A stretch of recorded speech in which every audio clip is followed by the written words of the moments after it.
I'm Rashmi Mangla.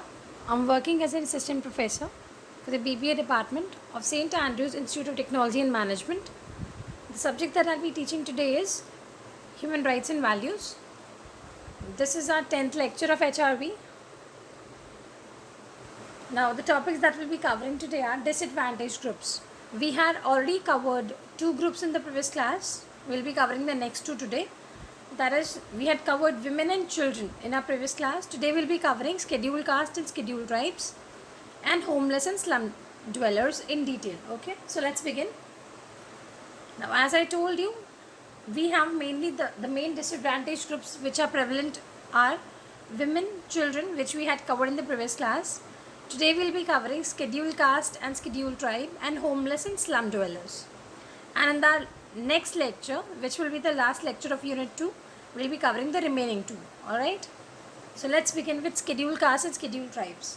Now, scheduled caste and scheduled tribes, these are the most underprivileged sections of the society in India. In traditional Indian society, it had a complex system of division of population on the basis of caste. And in that classification, Shudras have been the most neglected and exploited group. They had been given a specific name, Shudras, and they were the most neglected group. Now, untouchability was a heinous act in Indian culture. Again, that was also, an act which was very prevalent in the Indian culture in earlier times. Now, it is very rarely found in some, rural areas. You can still find it at times, but in cities like, in metropolitan cities or in the cities, it's not there right now. So, this, untouchability culture and that exploitation and neglection of those whole group, it resulted into discrimination and inequality among individuals. Constitution of India classified weaker and backward groups of Indian society into two major categories. So according to Constitution of India, they were classified into two major categories and they named them as scheduled caste and scheduled tribes. Now, in order to protect them, in order to, save their rights, in order to provide them, provisions to address their historical injustices, whatever injustice which has been made with them, certain provisions were made in the Constitution of India. So let's see those provisions which were made to address the historical injustices. First is under Article 14. Now it specifies that the state shall not deny to any person equality before the law. That means all the persons are equal in the eyes of law and state cannot deny any person equality before the law. Then Article 15, it says that no citizen shall be subjected to any kind of restriction to access to shops, restaurants, hotels, or to use wells, tanks, bathing ghats, roads and places of public resorts. For example, if we talk about earlier times in India, quite long back, the untouchables or Shudras, they were not allowed to use the wells which was used by the people of little upper caste. So they had been given a specific area to live. They had been given their own specific region, and they had their own wells. They'll go and take water only from those specific places. They cannot visit to temples. So many restrictions were imposed on them. So according to Article 15, no such kind of restriction can be imposed on any person, and they are free, that they can have access to all the things which normal people have, which people of higher caste are also having, like shop, restaurants, hotels, use of wells. They can have an access to all these things. So no restrictions, all the restrictions have been removed as per this article. Then Article 16, it states that no person shall be discriminated against in respect of employment or office under the state. That means no person can be discriminated in his work culture where he is working. No one can be discriminated. Then Article 17, it abolishes untouchability and forbids its practice in any form. As we studied previously, untouchability, it was very prevalent in India. So Article 17 has completely abolished that. and it has forbidden that such kind of practice cannot be followed in the country. Then Article 21, it says that no person shall be deprived of his life, dignity or personal liberty. Again, everybody has got a right to live with dignity, to live with their personal liberty, and nobody can be deprived of it. हम किसी से भी वो right नहीं ले सकते on the basis of any caste or any gender or any other issue. We cannot discriminate them and we cannot deprive them of their right of dignity and liberty. Then Article 29 subclause 2, no person should be denied admission to any educational institution on grounds of religion, state, place of birth, etc. Now according to this article, we cannot deny any person, हम किसी को मना नहीं कर सकते to get admission in any education institution on the basis of their religion or caste or place of birth. So these were the provisions which were made, to address the historical injustices which the scheduled caste and scheduled tribe peoples faced. Now there were not only this, these were the provisions which were made to protect their rights. Now there were many problems that they faced. Their rights were deprived in many ways. So let's see the problems faced by the scheduled caste first. Now the people of scheduled caste, they faced a lot of problems, among which the prominent ones were untouchability was the first one. As I told you, it has been the major crime which has been practiced for generations against the lower caste. It has been termed as a crime now, जो बहुत सालों से India में चलता आ रहा है. Such crime, what they do is they are violating the fundamental rights of scheduled caste. They are not treated equally in the society. They are considered as untouchables. So that is the major problem that they have faced. Then secondly, landlessness. They are denied access to the land holdings, and so all attempts made to undermine poverty are defeated in the long run. They cannot have land holdings, they cannot purchase land, and that is why they cannot eradicate poverty from their society. Then, and not only this, attempts made by government to bring the SC in the mainstream have achieved only a limited access. Although government has made a lot of attempts, to bring them in equal stream with all other people, but again they have only a limited access to that. The next problem that they face is deprivation of right to life with dignity. Again, they are abused in the name of caste. They get a lower social status in comparison to others, and right now also, there are still people who are very orthodox thinking and who still consider such people as of lower social status. Then last one is police atrocities. Atrocity means a kind of behaving in a cruel way. So in general, basically the police has a responsibility to protect all the people without any discrimination, but the police also, they do not protect the scheduled caste and scheduled tribes, and rather in many cases they themselves are involved in violation of the human rights of these communities. So again, police atrocities are also faced by these people. These are the major problems that are faced by scheduled caste. Now we'll see some specific problems which has been faced by scheduled tribe people also. First one is geographical isolation. The ones who come under scheduled tribes, they live in cloister or exclusive remote locations or inhospitable areas like hills and forest. So that is the major problem, that they are isolated from the normal people. Secondly, backwardness. Again, the livelihood of these people, it is primarily based on agriculture because they are living in remote areas. And main features of scheduled tribes are low cost, closed economies, low level of technology, a lot of poverty is there, low literacy rate, low employment and low health. These are the major features of scheduled tribe people. Then, and which become actually a problem for them. Then lack of basic amenities.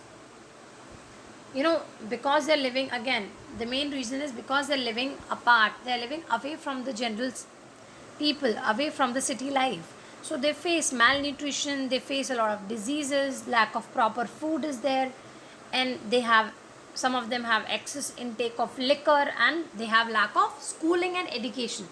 So basic amenities are lacking to them. Then displacement. These people, they are forced to migrate in the name of development. When their forests are developed, the people, the societies, the people who are living in the forest, who've made forest as their home, they are told to migrate to some other place. So in the name of development, these people are migrated. Then environmental degradation, last one. Nowadays these scheduled tribes are landless because where they used to live earlier, they all are now used for commercial purpose, and due to these commercial activities, forests also have been depleting in the country, and that is why there is environmental degradation also, because the forests are decreasing day by day. So these are all the major problems which are faced by scheduled tribes. Now next we'll take up the next disadvantaged groups, which is homeless and slum dwellers. Now, right to housing, it means the right to live in an adequate shelter in security, peace and dignity. That is right to housing, that everybody has a right to housing. Everybody has a right that they have a proper house to live in, they have proper shelter where they have security, peace and dignity. And right to housing does not only stand for merely having a roof over one's head. उसका मतलब ये नहीं कि sir के ऊपर सिर्फ छत है, but it also requires an accessible living space, proper security and personal space. There should be adequate lighting and ventilation. There should be safe infrastructure and protection from weather, which they should get at a reasonable cost and at an adequate location. So these are all the things which are covered under right to housing. Now when we talk about homeless, a homeless individual is one who lacks a fixed, regular and inadequate nighttime residence. That is the people who do not have a proper home, who do not have a, for example, we all have our own homes where we can go and reside, although the whole day we keep on working, but in the evening once we get free, where do we go? We all go to our houses, isn't it? So we have a fixed place, a regular place where we have a nighttime residence, where we rest, where we live with our family. But homeless individuals are the ones who lack such kind of fixed accommodation, who do not have any that kind of residence. So they are called homeless individuals. Then slum dweller. If we talk about slum dweller, a slum dweller is a person who lives in slum areas. And what is a slum area? A slum is a run-down area of a city characterized by substandard housing, wherein the houses are very substandard, a low standard of living is followed. Such kind of areas are called slum areas. Now, in order to protect the rights, protect these kind of housing rights, certain constitutional provisions have been made for these also. Let's see them one by one. Constitution provisions on right to adequate housing. First are fundamental rights. The two are covered under fundamental rights. Article 21. No person shall be deprived of his life or personal liberty. It also safeguards against wrongful evictions and deprivation of shelter. So no person shall be deprived of his life or his personal liberty. And it is also safeguard. It also safeguards against wrongful evictions or deprivation of shelter. That means if somebody is forcing you out of your house, that is wrongful eviction. That house is yours but somebody is forcing you out, or somebody is depriving you, वो आपसे आपका घर का हक छीन रहा है. So these things they are provided a safeguard against all these things under Article 21. Then Article 19 subclause 1E, it talks of the freedom of residency anywhere in India. That means we are free to reside in any states of India, although there might be some restrictions as per the state rules, but then overall this is the basic right which has been given to all of us. Then these were the fundamental rights. We have certain directive principles also, like Article 38, 39 and 46. They have been linked to right to adequate housing. Article 51, it establishes that the state shall endeavor to foster respect for international law and treaty obligations in the dealings of organized people with one another. and this includes treaty organization obligations with regard to housing also. So under Article 51, various obligations have been made and they have been connected with the housing concept also, which are, which foster respect, which are based on international law and obligations.